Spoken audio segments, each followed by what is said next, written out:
Welcome to the Tools from the Modern Man podcast. I'm your host, Pete Beskis, and today I want to talk about a topic that might be sore points for a lot of people. It was for me, but are you cut out for management? Really is what I want to focus on here. My buddy Rob and I used to talk about this all the time about, coming up through corporate or the ranks as an engineer. You see a lot of people in management positions who have no business being there. You see it everywhere. It doesn't matter, like across the board. And you're always thinking to yourself, oh, I can do a better job than that guy. I can do a better job than that guy. In fact, I actually think that poor management is what drives a lot of people out of corporate, out of businesses to go start their own thing because they're tired of it. They're sick of it. But you see it time and time again. What makes somebody think that a really, really good technician, someone who's really, really good at their job, is going to make a good manager? And I've learned a lot about this in the last, 6, 7, 8 years as I've been exploring coaching, as I've been working in different sectors, as I owned my own business, and as I kind of stepped away from my previous career in oil and gas. It was just really interesting to see how I've evolved from when I worked in corporate to where I am now, and how I had to learn an entire new skill set in order to put myself in a position to manage people properly and not just complete projects. And I think that's where we also confuse it, because management isn't just completing projects. That's how you get measured. Those are the metrics, but it's about leading a team. It's about managing people and managing expectations. And I think that's another thing too, when we think about management, is have you learned the skills to manage other people's expectations? Have you learned the skills to manage your own expectations? And do you have the strengths and skill sets to utilize the people on your team, to the best of their abilities, and motivating them as well at all the other things? But I'll kind of go back to, what is it that prompts us to move someone from really good at what they're doing to a manager? And I think it starts with ego. I talked about this last week, where ego is the enemy, and ego is one of those things that really gets us in trouble. And I think it does here. You'll get somebody who's, 10, maybe 12, 15 years doing really, really good work, and they execute on time, and they're really diligent, and they're detail oriented, and they're really good at what they do. They're the A student, let's call them. But unfortunately, A students typically make really, really bad managers. And I'll tell you why. One of the reasons why is they think that nobody else can do work the way that they can do the work.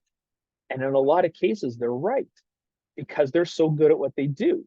So when they take themselves out of the working part of the equation to the managing part of the equation, they really don't know how to do that. That's not what they've been training for 10 years, 12 years, 15 years in. They've been working really hard at their craft. They've been working hard. They've been going to conferences on, whether it's geology, or conferences on engineering practices. And I've been to those conferences, and there aren't any leadership talks in there. There aren't any how to manage your team better talks in there. Those soft skills that are taught or talked about, they're rarely taught, often talked about, don't really get layered in as you progress along your career trajectory. Some people go and they get an MBA, and they think that I got 3 little letters and now I'm ready to manage. And you might be ready to manage, but you're also not ready to lead. And I've also learned that from the slew of MBAs that I've seen come across my career.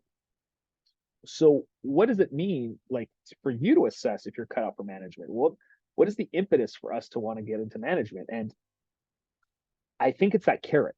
You see managers get paid more than rank and file. That's across the board, however you cut it. So when a person is kind of maxed out in their career trajectory, they can either stay where they are and just coast for the next 20 years. But I believe for most of us, that just doesn't work out very well. And it gets very exhausting. It gets, demotivating. That's where burnout happens. That's where all of the negative feelings come, resentment, watching your peers, keeping up with the Joneses, those kind of things. And at some point, you make that jump, and it's logical. It's the next step. The next step is, well, can I do it better than that person? And oftentimes, I think we think that, like I know I did when I reached kind of the end of my technical arc. I started looking at my managers and my executives and everything else. And there were times when I was like, yeah, there's no way I can do what my executive did. I remember one of my bosses, Darren. I always looked at him and I was like, yeah, I don't want to do what you do. I was, in my late 30s. I wanted the money. I wanted the bonuses. I wanted that kind of stuff. But when I saw the work that he was doing, I'm like, I don't want that work. I didn't want to be that person, and I didn't want to be in that role. Funny enough, fast forward 10 years and I'm in a completely different mindset for that kind of stuff. But at that time, I was mindful enough and self-aware enough to see the gap. However, I still didn't have any of the tools to really lead and step into that leadership role.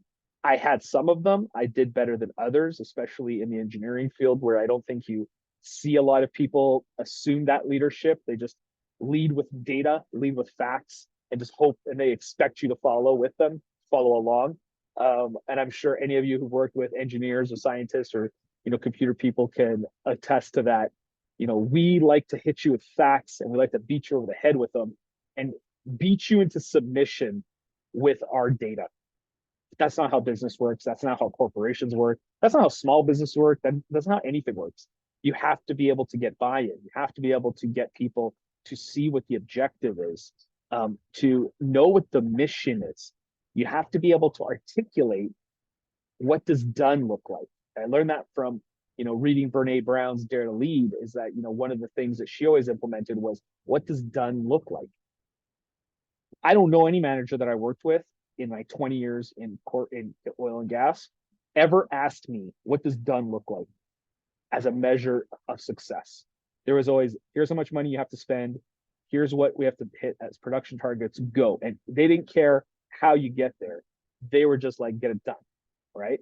So feelings weren't involved. Motivation wasn't involved. Yeah, it was nice if you keep your team kind of happy, but those numbers were the most important. And at the end of the day, that's because the mission of those corporations were shareholder returns, return on shareholder value, stock price, EBITDA, debt to cash flow ratio, all of those things, right? So when you speak in those terms and that's your vision, if not everyone's aligned, that's when you start to get disgruntled employees and start disgruntled people. And I think this is where you have to ask yourself, if you're a technician, if you're sitting there right now and you're really, really good at what you do, is that how you want to pivot your mission, your personal objective for your career? Very rarely have I seen, and this happened in my career as well, where I was completely aligned with the company throughout my entire tenure there. Usually I was in and out very quickly. And the only time I stayed somewhere long term was when I was aligned with them. And even then, when I got to a point in my arc where my role had changed into more of a, like, let's keep like a shepherd. I was just shepherding projects. I was just shepherding budgets. I was just, keeping things from blowing up. That didn't align with me. And when you're sitting there trying to manage vanilla, it gets really boring. It gets, the challenge is gone, the excitement's gone. And there is a component for challenge and excitement. And I see that now with a lot of my friends, a lot of people who, we all kind of get to different stages at different times. But when they're in a holding pattern, as a manager or as something like that, they can get really bored and they can get really dissatisfied. And they're not doing themselves any favors. And they're also not doing the people that they're managing any favors, because they don't have the motivation and they don't have the vision to help drive that forward. And that kind of goes back to, are you cut out for this? I think once you make that decision to step into management, you have to be thinking about the long game. I did a book review on The Infinite Game by Simon Sinek, and you have to be thinking long term. Am I aligned with this leadership group? Am I aligned to be a manager here to motivate people? Do I believe in what's going on? Or is this just a paycheck? And If you manage, you're right now a manager. If you're sitting at your desk or you're sitting in your car and you're like, oh, I'm driving to my work and I'm middle management and you're only doing it for the paycheck, I'm talking to you. You're not a good manager. You are probably failing everyone around you. And I can say that because that was me. I can honestly embrace that. There was a period of my career at the end of my oil and gas tenure where I wasn't a good manager because I couldn't care anymore. I just didn't care. It was like, these metrics don't matter to me. That vision statement doesn't matter to me. Um, the people on my team still mattered to me. I wanted to see them do well, to see them succeed. But when all of that stuff was taken away, it just wasn't working anymore. And I didn't know, I didn't have the skills, I didn't have the ability to grow into a new form of, leader. I just saw it as managing budgets, managing spreadsheets. Forensic accounting is what I call it sometimes, right? And I think that's what you get into. So be careful what you wish for when you are sitting in that place that I want to get from here to there. Really understand what it is you want to move out of your current place, your current situation to become. You know, I know when I was sitting there, I was staring down a couple of different avenues. One was, I always had that entrepreneurial spirit. Now, in practice, it's a lot different than it is when you're sitting behind your desk wishing for it. And I'll definitely have a podcast episode on, you know, the illusions of entrepreneurship. But when you're sitting there and you're thinking to yourself, like, how do I improve as a manager, or do I even want to be one? I'm going to ask you a few questions, and it kind of goes back to, I think, first principles basics, which is like, what are your core values and what are your strengths? What are the things that you do really, really well?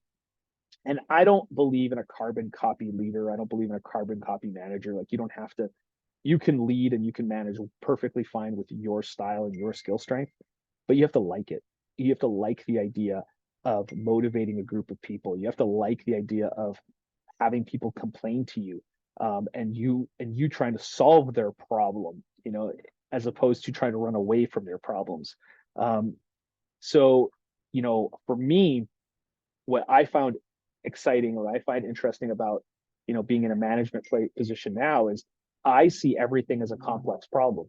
So for me, it's no different if it's a technical problem or if it's a human problem. It all's the same to me now. I'm just like, oh, how can I help you to overcome that obstacle, right? Like, let's identify the obstacle, let's game a plan around it, let's try and let's see, let's break a few eggs. And that is how I get motivated to be able to show up for people in a people capacity. And it's how I teach leadership. It's about getting into the trenches. It's about, putting yourself in somebody else's shoes and teaching that empathy and teaching that kind of reflection and self-awareness. And I think that's the work that you have to do if you really want to take that next step, because with the money comes the problems. What was it? More money, more problems. And that's really what happens when you're just grasping for the management ring because you want that title or you want that cash bonus or you want that everything else. It's not glamorous, and the title wears off very quickly. So be mindful of that. So if you're that person right now who is sitting there going, oh no, maybe I made a mistake, I'm going to say you didn't. I just think that you need to reframe how you want to be a manager if you are sitting there right now and you're struggling. So I really, again, if you have any questions, if you want to talk, if you want to have a conversation around this, drop me a line, send me an email at pete@bestconsult.com, or come to my website and check things out. I am running a free resume workshop this Thursday.